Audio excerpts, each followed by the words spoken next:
C Joseph Vijay எனும் நான்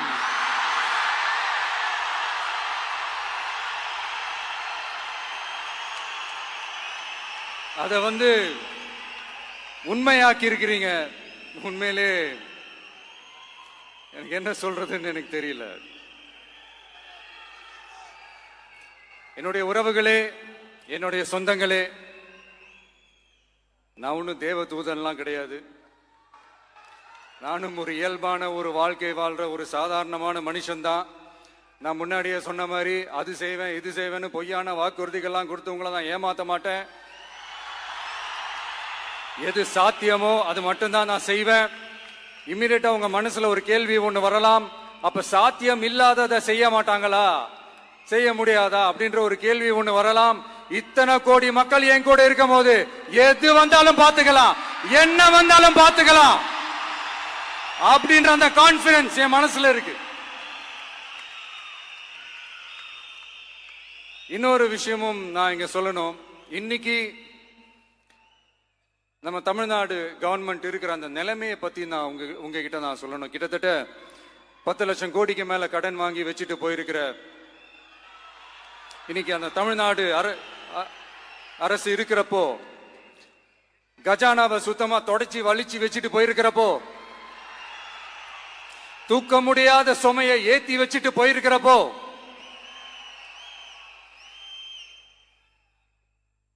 அப்படிப்பட்ட ஒரு நிலைமையில தான் இந்த பொறுப்பை நம்ம கையில் எடுத்திருக்கிறோம்.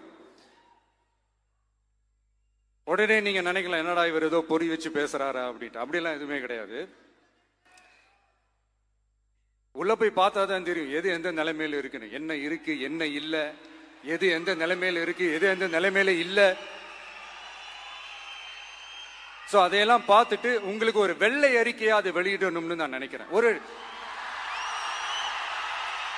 ஒரு டிரான்ஸ்பரண்டான ஒரு கவர்மெண்டா, அதாவது இன்னைக்கு நம்ம தமிழ்நாடு கவர்மெண்ட் இந்த நிலைமையில தான் இருக்கு அப்படின்றத உங்ககிட்ட சொல்லிட்டு I just want to take it forward from there. அதை தான் நான் முதல்ல செய்யணும்னு நினைக்கிறேன். தமிழ்நாடை பொறுத்த வரைக்கும் இப்போ யாரையாவது போய் ஏதாவது சந்திக்கணும் அப்படின்னா இந்த மூஞ்ச மூடிக்கிட்டு போய் சந்திக்கிறதோ, என்ன இந்த மறைமுகமா உங்களுக்கு தெரியாம போய் சந்திக்கிறதோ அப்படிலாம் நான் செய்ய மாட்டேன். எதுவா இருந்தாலும் வெளிப்படையாக ஒளிவு மறைவு இல்லாம தான் நான் செய்வேன். இவ்வளவு பெரிய ஒரு பொறுப்பை என் கையில கொடுத்துருக்கிறீங்க. அதே நேரத்தில் எனக்கு கொஞ்சம் அவகாசமும் நீங்க கொடுக்கணும்னு நான் ரிக்வெஸ்ட் பண்ணி கேட்டுக்கிறேன். நான் சொன்னதையெல்லாம் படிப்படியா நிறைவேற்ற நான் ட்ரை பண்ணுவேன், நிறைவேற்றுவேன். அதே நேரத்தில் எனக்கு கொஞ்சம் அவகாசம் கொடுத்தீங்கன்னா எனக்கு கொஞ்சம் உதவியாகவும் ஒத்துழைப்பாகவும் இருக்கும். இது உங்களுடைய ஆட்சி. பெண்கள் பாதுகாப்பை ரொம்ப ஸ்ட்ரிக்டா வச்சிருப்பேன். போதைப் பொருள் கலாச்சாரம் அதை கண்ட்ரோல் பண்றதுக்கு என்னென்ன ஸ்டெப்ஸ் எடுக்கணும், என்னென்ன முயற்சிகள் எடுக்கணும், இன்னிலிருந்தே அதை நான் எடுப்பேன். நம்ம பசங்களை அதுல இருந்து காப்பாற்ற வேண்டியது நம்ம அரசனுடைய பொறுப்பு. அதே மாதிரி சட்டம் ஒழுங்கு எல்லாருக்குமான பாதுகாப்பை நான் உறுதிப்படுத்துவேன். என்ன அவமானப்படுத்துறவங்களாகவே இருந்தாலும், என்ன கஷ்டப்படுத்துறவங்களாகவே இருந்தாலும், அவங்களும் என் மக்கள் தானே. நண்பர்களாக இருந்தாலும் எதிரிகளாக இருந்தாலும் 8 கோடி மக்களும் என் மக்கள் தானே.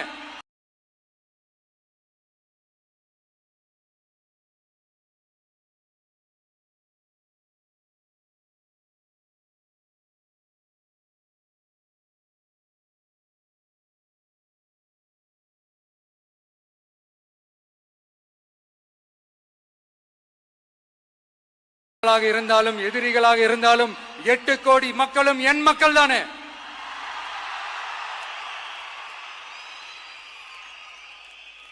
அது மாதிரி இந்த அடிப்படை விஷயங்கள், கல்வி, ரேஷன், மருத்துவம், குடிநீர், சாலை வசதி, பஸ் வசதி, இந்த மாதிரி விஷயங்கள்ல தான் என்னுடைய முதல் கவனம் செலுத்தணும்னு எனக்கு தோணுது. நான் முன்னாடியே சொன்ன மாதிரி மக்கள் பணத்துல இருந்து ஒரு பைசா கூட நான் தொட மாட்டேன். எனக்கு அது அவசியமும் இல்லை. அது உங்களுக்கு நல்லாவே தெரியும். இந்த விஜய் தப்பு பண்ண மாட்டான், தப்பு பண்ணவும் விட மாட்டான். அது யாராக இருந்தாலும் சரி, என்னோட கவர்மெண்ட்ல என் கூடவே இருக்கிறவங்களாகவும் சரி விட மாட்டான். சப்போஸ் யாருக்காவது அப்படி ஒரு எண்ணம் மனசுல இருந்துச்சுன்னா, நம்ம ஜெயிச்சுட்டோம், ஒரு ஆட்டம் ஆடி பார்க்கலாம் அப்படின்ற எண்ணம் யாருக்காவது இருந்துச்சுன்னா இப்பவே இந்த நிமிஷமே அதை எரேஸ் பண்ணிருங்க.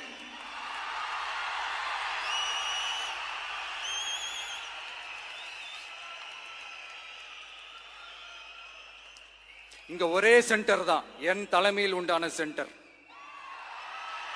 இந்த பக்கம் ஒரு சென்டர், இந்த பக்கம் ஒரு பவர் சென்டர், அங்க ஒரு பவர் சென்டர், அதெல்லாம் கிடையவே கிடையாது. இப்பவே சொல்லிடுறேன்.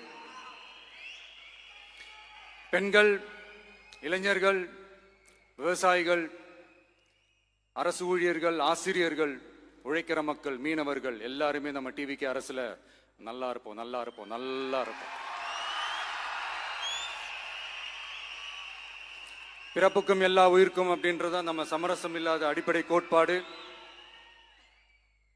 சிறுபான்மை சகோதரர்களே, உங்களுக்காக நம்ம டிவிக்கு அரசு கூடவே நிற்கும். உங்களுக்கு அதுல எந்த விதமான சந்தேகமும் வேணாம். இந்து, முஸ்லிம், கிறிஸ்தவர்களுக்கான முகம்தான் இந்த விஜயினுடைய முகம். அதுல 100% நீங்க இந்த விஜயை நம்பலாம். இப்படி ஒரு சூழலை ஏற்படுத்தி கொடுத்த தமிழ்நாட்டு மக்கள், ஒட்டுமொத்த மக்கள், உங்கள் அனைவருக்கும் இந்த நேரத்தில் என்னுடைய நன்றியை தெரிவிச்சு, இன்னொருத்தவங்களுக்கு முக்கியமா நான் நன்றி சொல்லணும். அது இந்த விஜய் மாமாவோட குட்டி நண்பா நண்பி.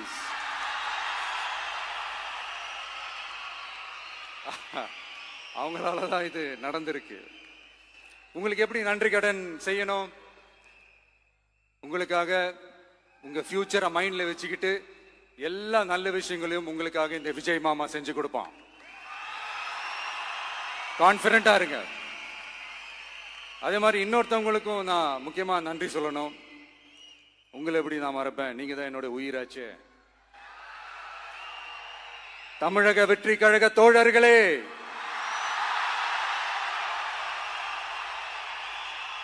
உண்மையில சொல்லணும்னா நீங்க இல்லைன்னா எதுவுமே இல்லை. என்னோட கழக தோழர்களுக்கும், கழக நிர்வாகிகளுக்கும், வாக்கு சாவடி முகவர்களுக்கும், மை டியர் வர்ச்சுவல் வாரியர்ஸ், உங்கள் அனைவருக்கும் கோடான கோடி நன்றிகள்.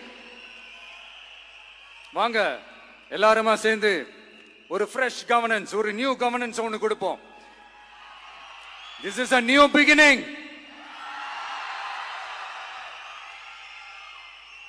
A new era of a real, secular, social justice starts now.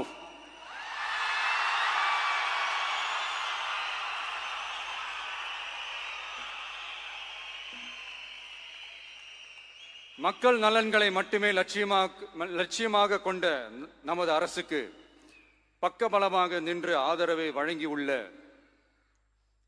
Congress பேரியக்கத்தின் தலைவர் மதிப்புக்குரிய திரு மல்லிகார்ஜுன் கார்கே அவர்களே, பாராளுமன்ற எதிர்க்கட்சி தலைவர் மதிப்புக்குரிய மை பிரதர் திரு ராகுல் காந்தி அவர்கள், காங்கிரஸ் கட்சியின் பொதுச் செயலாளர் மதிப்புக்குரிய திரு கே.சி. வேணுகோபால் அவர்கள், தமிழ்நாடு காங்கிரஸ் தலைவர் மதிப்புக்குரிய திரு செல்வ பெருந்தகை அவர்கள்,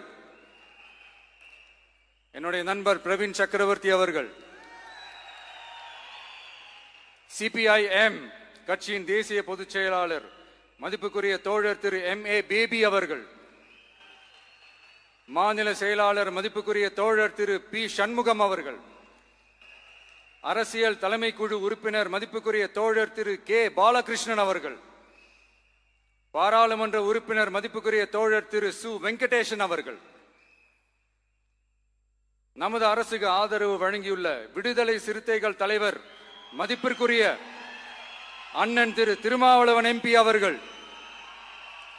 நாடாளுமன்ற உறுப்பினர் மதிப்புக்குரிய திரு ரவிக்குமார் அவர்கள், சட்டமன்ற குழு தலைவர் மதிப்பிற்குரிய திரு வன்னி அரசு அவர்கள், CPI கட்சியின் தேசிய பொதுச் செயலாளர் மதிப்புக்குரிய தோழர் திரு டி. ராஜா அவர்கள், மாநில செயலாளர் மதிப்புக்குரிய தோழர் திரு M. வீரபாண்டியன் அவர்கள், முன்னாள் தமிழ்நாடு மாநில செயலாளர் மதிப்புக்குரிய தோழர் திரு ரா முத்தரசன் அவர்கள்,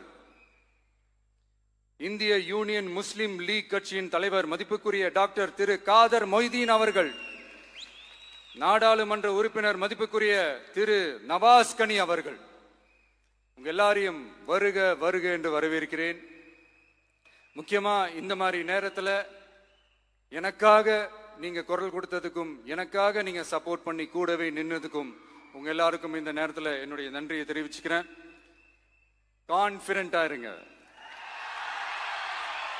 நல்லதே நடக்கும், வெற்றி நிச்சயம். மீண்டும் சந்திக்கும் வரை இல்ல மீண்டும் மீண்டும் சந்திப்போம். நன்றி, வணக்கம்.